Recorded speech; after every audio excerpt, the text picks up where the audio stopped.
ठेला वाली मोला एक ठन पेप्सी पिला देना वो। मोला होगी हवा भारी गर्मी, मोला होगी हवा भारी गर्मी, ठंडा करा देना वो। मोला होगी हवा भारी गर्मी, ठंडा करा देना वो। ठेला वाली मोला एक ठन पेप्सी पिला देना वो। ठेला वाली मोला एक ठन पेप्सी पिला देना वो। मोला होगी हवा भारी गर्मी, मोला होगी हवा भारी गर्मी, ठंडा करा देना वो। मोला होगी हवा भारी गर्मी, ठंडा करा देना वो।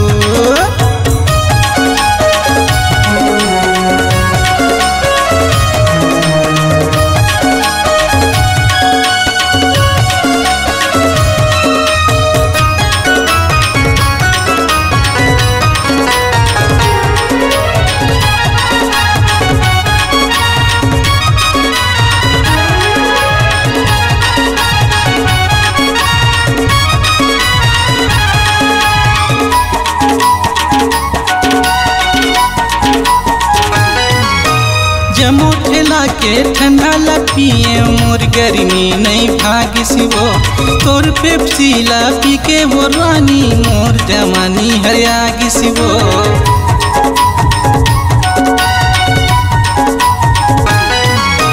जमो ठेला के ठंडा ला पिए मोर गर्मी नहीं भागिस वो।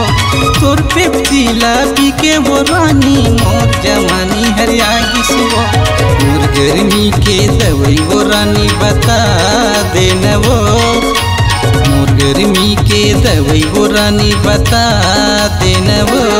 मोला होगी हवा भारी गर्मी, मोला होगी हवा भारी गर्मी, ठंडा देना वो। मोला होगी हवा भारी गर्मी, ठंडा करा देना वो।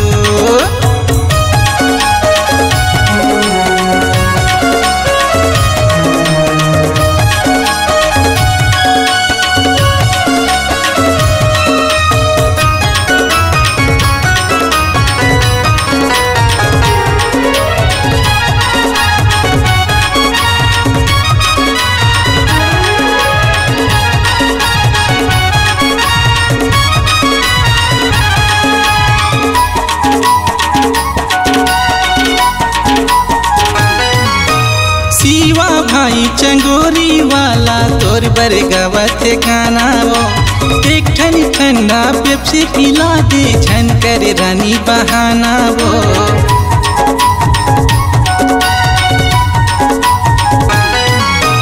शिवा भाई चंगोरी वाला तोर बरगवत गाना वो। एक ठन ठंडा पेप्सी पिला दे छन कर रानी बहाना वो। शिवा भाई हर तोर पेप्सी के दीवाना होगे वो। शिवा भाई हर तोर पेप्सी के दीवाना होगे वो। मोला होगी हवा भारी गर्मी, मोला होगी हवा भारी गर्मी, ठंडा करा देना वो। मोला होगी हवा भारी गर्मी, ठंडा करा देना वो। मोला होगी हवा भारी गर्मी, ठंडा करा देना वो।